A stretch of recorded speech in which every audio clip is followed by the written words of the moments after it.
You had a full preseason with you. There's been a lot of business going on, right, with players in and out and stuff. How's it all going? Yeah, it's been going good. The players have come back into the pre-season in good shape. We've spent a lot of time on, obviously, tactically, how we want to work, but physically getting the players ready for a long season. So, yeah, I think the pre-season has gone as well as I could have hoped. And I certainly know the players are looking forward to the season to begin. We moved a lot of players out to the club, brought quite a few players in, so quite a few new faces, which we've been bedding into the group. So yeah, we're just excited now for the season to begin. Yeah, absolutely.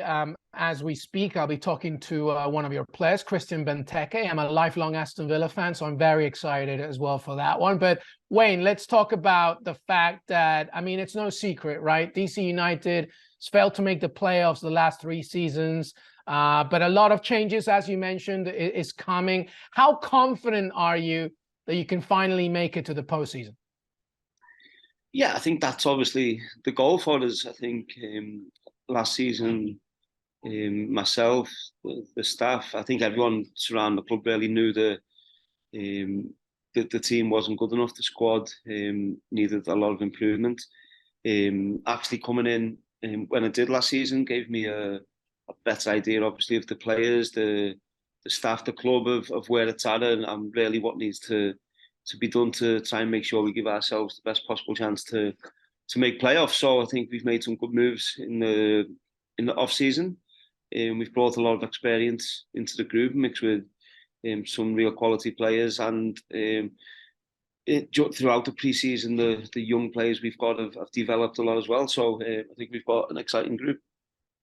Yeah, you've always been the kind of manager, I feel, definitely from what I've seen, including Derby, DC United, very confident on the ball, be aggressive, 4-4-2, 4-3-3. Are you sticking to that kind of same game plan, or are you thinking that it's time to evolve, specifically with all these new players, including, of course, Benteke?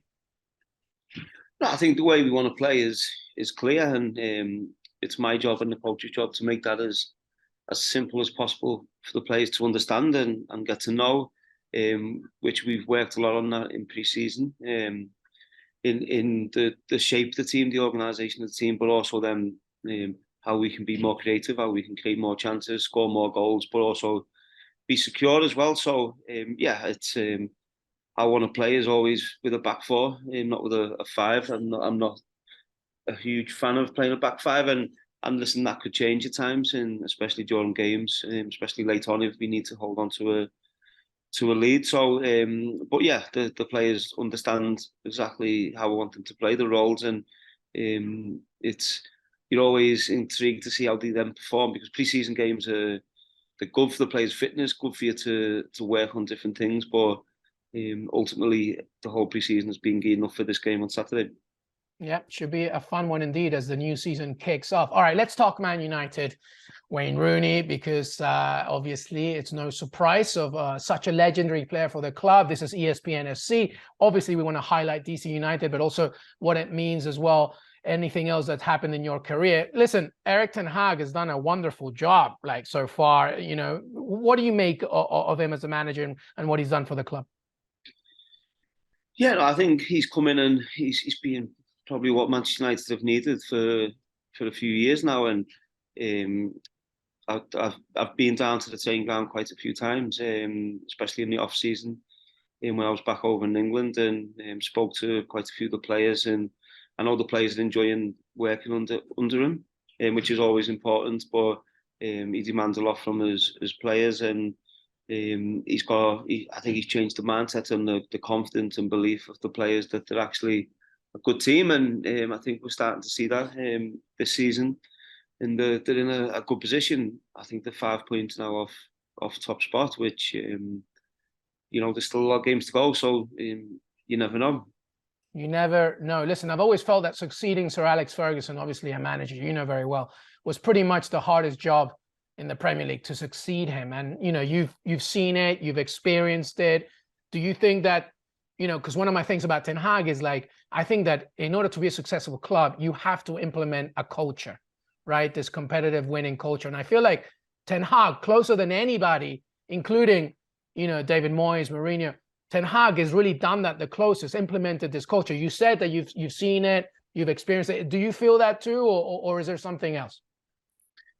Yeah, I think that's very important for any coach to create a good environment, a culture where everyone's together, and sometimes it's more difficult to do than it seems, to get a group of 25, 28 players all together, because ultimately 11 players will start the game, and so to keep the other players happy and involved and engaged is a skill, and it's very important for any coach to be able to do that. And I think Ten Hag has managed to keep all the players engaged. Players who are coming on off the bench are having an impact as well. So I think the culture and the character he's getting out to the players is what's been needed for a while. All right, so listen, Marcus Rashford, first player to score in 7 consecutive league matches at Old Trafford since you, Wayne Rooney. How are you feeling about Marcus Rashford? I feel like right now he's the best player in Europe. Yeah, I think he's doing fantastic. Marcus is a top player, and he's shown that obviously earlier on in his career. And then he's had a bit of a dip over the last couple of years, which it was important that he got back to doing what he was good at in his strengths, which is being direct, being aggressive, being confident in front of goal. And I felt that went away from him, and you could see that he wasn't confident for a while actually. But this season he's back to his best. He's back scoring goals. He's confident. He's creating chances, and he's such an important player for Manchester United at the minute. So I'm delighted to see him get back to form and scoring goals on a regular basis, because I think that was the next step for him. Anyone else sticking out to you in that squad that's impressing you? Yeah, I think some of the signings, I think Christian Eriksen, Casemiro have been excellent signings. Martinez in defence as well. I think they've been great signings, and that's when you talk about character. I think them 3 players, players who've got a lot of character, and that rubs off on the teammates. So I think the recruitment over the years before has been criticised a little bit. I think the recruitment this year has been very good, and they've brought players in who can make a difference. So listen, as I was mentioning before taping, we watched your documentary again recently, and something that stuck out to me was back in 2004, Euro 2004, you coming in as 18-year-old, and it was that game against France, and there was Lillian Thuram, talking, before the game, kind of like, not really, it wasn't so much as a criticism, but it was like questioning how big really your role would have been in that Euro because you were so young. And then that game happens, and that clash between you and Thuram, and you kind of said to him, like, look, here I am. This is who I am. The reason why I bring it up is because I feel that your style is kind of a dying breed. That sort of hard-nosed, kill myself for the ball kind of thing is not as frequent, I think, as it used to be. Do you feel that? Do you think that there's too much of a body energy on the pitch these days? I think it's difficult to have that, obviously, with VAR. There'll be a lot more red cards.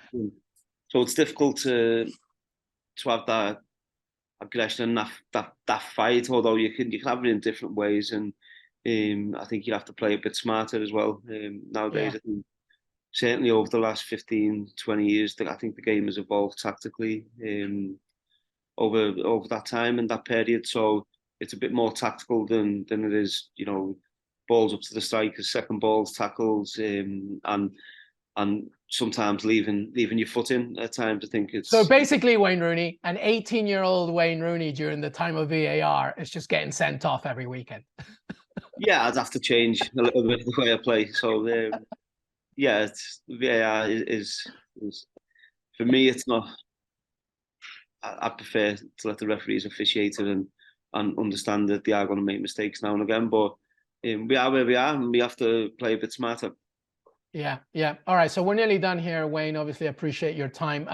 Give me just a quick thought. I mean, obviously, I have to ask you this. Just your thoughts on the bids coming in for United. We don't have to get into it specifically, but do you think it's the right thing to do at this point for United? Get, you know, some new blood in there, or do you think that the Glazers should still remain?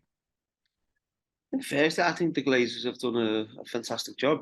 I think they've been at the club for, well, they signed me in 2004, so they've been at the club for 20 years now, and I think they've always, you know, allowed the managers to bring the players in they want, and I think it's clear the fans want change, and obviously it looks like the Glazers are open for that change to come with putting the club up for sale and receiving the bids they've received. So hopefully they get the right people in, and it's people who are going to try and move the club forward. So quickly on Everton, Sean Dyche seems to be the right man at this point. Are you hopeful that he's the right man to guide Everton and remain in the Premier League? I hope so. I think he's had a fantastic start, obviously beating Arsenal, beating Leeds. So 6 points out of the first 9. I think it's what Everton needed. They've just come out of the relegation zone, but I think there's a lot of work to be done to hopefully secure the Premier League status next season. But I think he's probably had as good a start as he probably thought he might have. All right, so let's wrap this up. But you know, it's no secret, obviously, doing so many great things managerially speaking. Derby County, nearly, you know, with all those fights and everything, you kept fighting with them. DC United, with the hope that you can, you know, get them to the postseason. What's your ultimate aspiration in management, Wayne? Do you see a return to the Premier League at some point?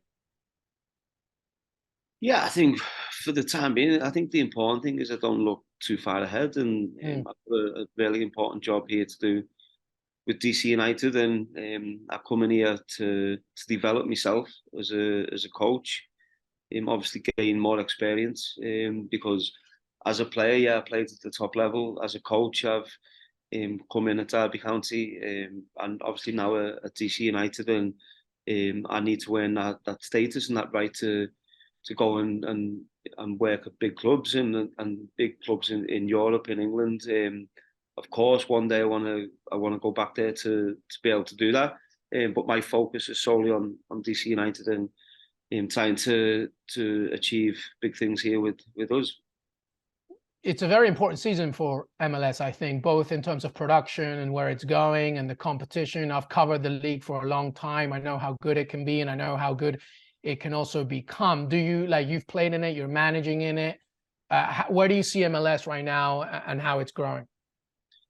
Yeah, I think it's growing in terms of players coming in. I think what you're starting to see as well is more players from different leagues around the world coming in at a younger age. I think before you used to get players in the mid-30s, but now we're seeing players coming in from younger ages. I think obviously with the Apple deal coming into the league as well, we're seeing the league grow, and hopefully I can keep doing that because it's got the potential to be one of the biggest leagues in the world. So I think it's certainly on the right step to be able to become them.